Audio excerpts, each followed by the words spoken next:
All right, we're going quick hitter today, folks.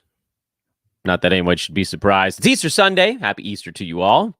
Welcome to Fantasy NBA Today, your playoff head-to-head streaming edition. I am Dan Besbris at Dan Besbris over on Twitter. I know just one of you, maybe only one, actually, this time of year, is a new viewer or listener. So welcome. Happy to have you. Please take a moment, everybody, to like, rate, and subscribe as we immediately dive into the meat of today's show, and that is what should you be doing with your roster if you have a weekly roster move left here as the week wraps up. First things first, who's got a bad schedule today? It's March 31st. We're rolling into next week. The bad schedules today belong to kind of nobody. There really isn't a team that has a schedule that's that much worse than anyone else.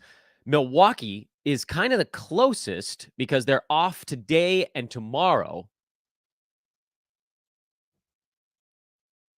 But then they go right back into a back-to-back after that.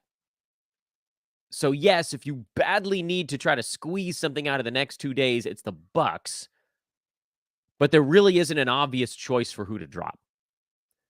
Which gives you a little bit of, I don't know, maybe opportunity. Because if you need to drop someone today, it can be somebody who's just not that good and isn't playing today. Look for anybody on your team that's not playing today and is also not particularly good at fantasy basketball. Because this is a time of year where you might have some guys on your team that aren't that good. Guys that had a good schedule, but weren't putting up much in the way of fantasy stats. Or someone who's hurt. That's obviously the other choice. If somebody's hurt and you don't know when they're coming back, if it's, it's a day-to-day thing, maybe they miss a game, maybe they miss two, that's an opportunity to maybe get off the bad schedule. Good schedules give you a few choices today. You actually have quite a few, actually. There's the best of the best, which is still not that outstanding, but pretty good. Brooklyn and Charlotte go back-to-back today and tomorrow, Sunday into Monday of next week. Plus, they play Wednesday. Plus, they play Friday, but Friday's kind of a meh. As you guys know, it's an overload day next week, as is Sunday. So if you're going Brooklyn, Charlotte, you probably go 4 days, get your 3 games in 4 nights. After Wednesday, you make a move. You want to get somebody playing on Thursday and preferably Saturday of next week. That's when you'd make that next option or next pivot. Also, a decent schedule, but not great. Chicago, they go back-to-back today and tomorrow, but then it's bad after that. They have 3 days off, so that's very much a 2-day option. And then you've got this sort of cluster of other teams: Cleveland, the Cavaliers, the Lakers, the Wolves, Oklahoma City Thunder, the Raptors, and the Wizards. All of those teams play today, and then they're off tomorrow, and then go into a back-to-back Tuesday, Wednesday of next week. So it's 3 games in 4 nights, but it doesn't give you that, what's the Rob Pelinka term, that optionality to get off of them after 2 days, the way that Brooklyn and Charlotte do. Because, again, with the Nets and the Hornets, they go back-to-back, and then you could hold for the game on Wednesday if you want to, but you have the option of dropping earlier for those teams I just mentioned. Again, it's Cleveland, Lakers, Minnesota, Oklahoma City, Toronto, and Washington. If you pick up someone on those teams today, you basically have to hold through Wednesday because then you get their better part. Otherwise, you're getting 1 game out of 2 days instead of 3 games in 4 days. That's where things pick up. So those are your good schedules coming up. You've already got, as I mentioned, no real obvious bad schedule team to deal with. And so then that, I guess, takes us right immediately into who on those teams is the reasonable pickup.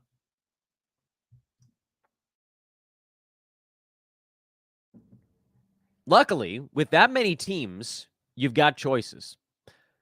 Not a ton on Brooklyn. Dorian Finney-Smith is probably the only low-rostered guy that would make sense as an ad there. I'm assuming the 4 dudes that are putting up numbers right now are already on rosters for the Brooklyn Nets, meaning Mikal Bridges, Nicholas Claxton, Cam Thomas, and then Dennis Schroeder would be one that probably is on rosters. Their schedule is fine this week. They've gone every other day.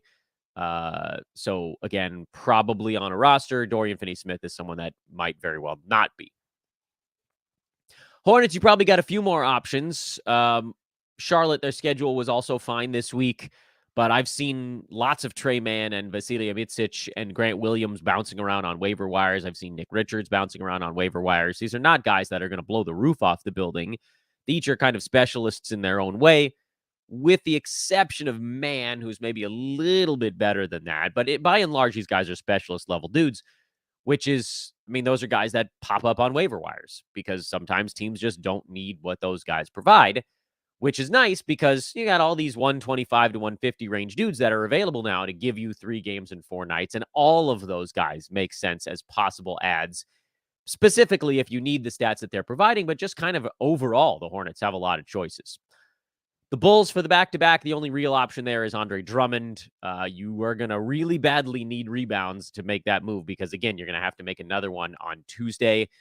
Cavaliers, Max Strus. My fear, of course, is that he doesn't play in the back-to-back on Tuesday, Wednesday. But overall, he's putting up decent numbers since he's come back.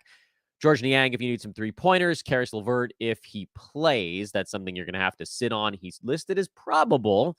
So the assumption is that he's going, but you can't make that move until you know for sure. And then when you do, not that he's going to put up big numbers with Donovan Mitchell around, but you never know. People might rest again for the Cavs on that back-to-back next week, and that might be an opportunity for him to get kind of 2 blech games and one better one. For the Lakers, Rui Hachimura is the obvious choice there. Spencer Dinwiddie would be kind of the next one, although Gabe Vincent is due back for the Lakers today in Brooklyn. I don't expect him to play more in about 15, 16 minutes. If that, Dinwiddie's kind of taken Gabe's job to some degree. Although, we'll see how the Lakers deploy those guys. Vincent, they're kind of repeated in terms of what they provide. So we'll see. I don't know that I would extend myself to any of the guards on the Lakers, but Dinwiddie is the one I would go to over Vincent if you're really hard pressed for whatever it is that dude provides. For the Wolves, the only name that I think pops up here that's decent enough would be Kyle Anderson, slow-mo.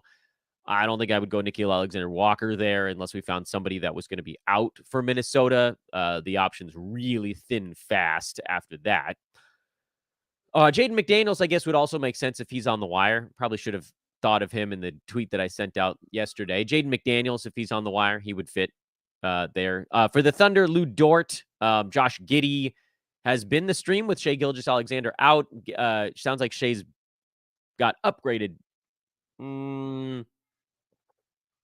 like an hour ago from doubtful to questionable. And when guys get upgraded from doubtful to questionable, I tend to think they're going to play.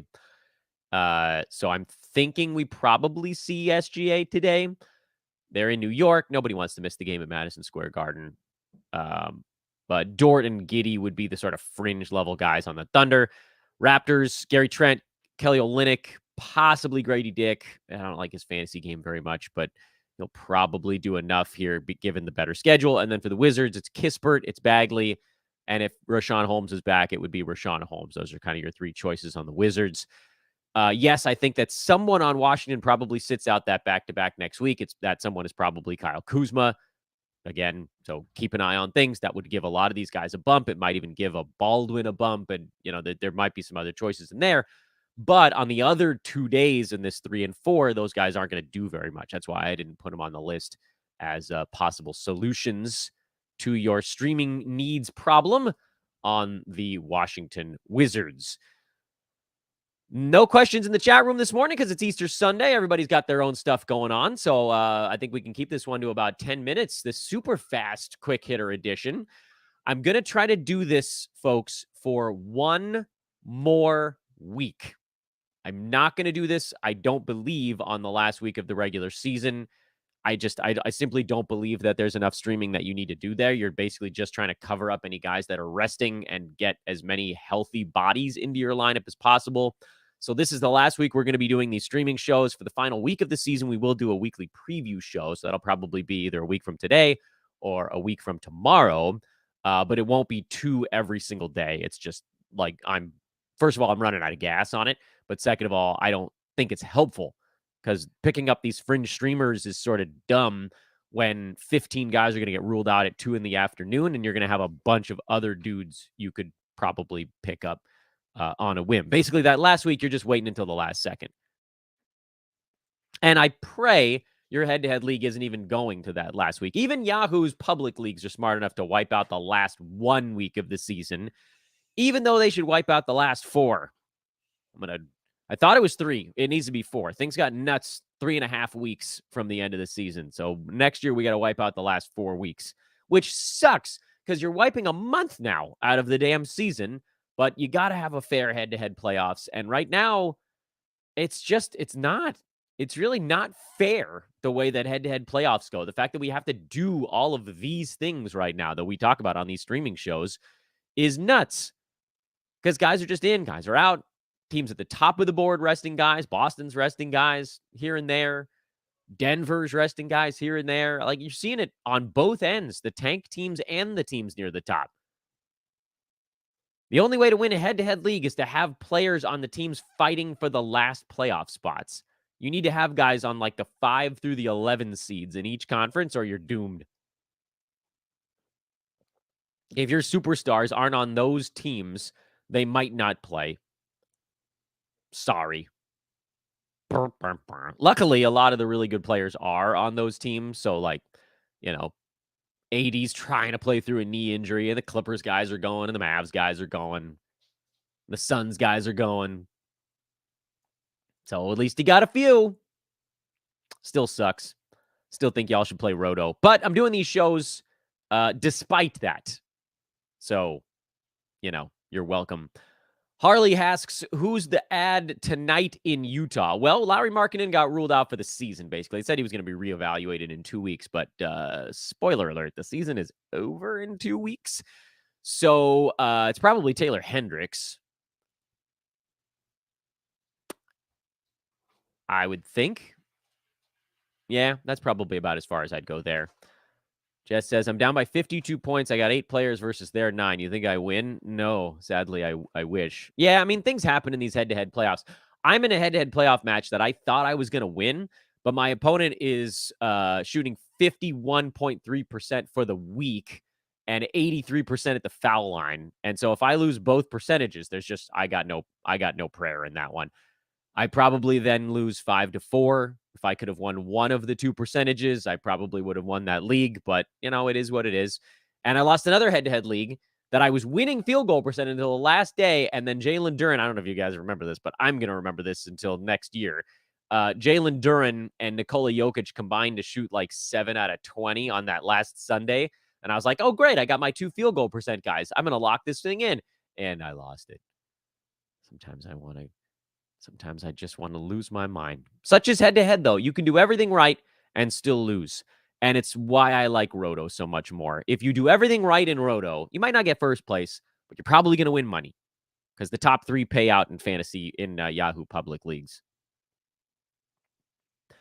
Some names for a desperate stream in rebounds and threes in a 16-team league. Dorian Finney-Smith, Grant Williams, these guys are probably on rosters already. Niang, Grady Dick. I don't know. I mean, I don't know how deep you guys got to go. Hopefully one of those names that I popped up. Dorian Finney-Smith or Trey Mann in a points league. Give me Trey Mann. Give me that across-the-board floor that's always kind of useful. Thanks for coming out of the woodwork with some questions at the last second here. Extended the show to a robust 15 minutes now. All right, everybody, enjoy your Easter. Go find some eggs filled with chocolate. Nature's finest production. Or a Peep. These things are gross. Also, am I a bad person for saying I don't really like Cadbury eggs? I just like finding prizes. People are always like, oh, you're Jewish, Dan. You must not care about Easter. Hell no, man. Everybody loves finding an egg filled with candy. I don't care what temple you go to, what house of worship. If you don't like an egg filled with candy, you got to get out of my stream. All right, everybody. Have a great Sunday. Have a very happy Easter. Good luck with your matchups. We'll see you soon.